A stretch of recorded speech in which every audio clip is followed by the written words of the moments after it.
Here's a 78-year-old billionaire who has not stopped whining about his problems since he rode down his golden escalator 9 years ago. It has been a constant stream of gripes and grievances that's actually been getting worse now that he's afraid of losing to Kamala.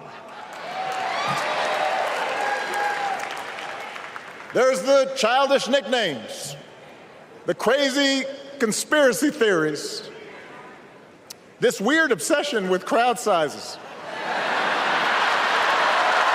I heard someone compare Trump to the neighbor who keeps running his leaf blower outside your window every minute of every day. From a neighbor, that's exhausting. From a president,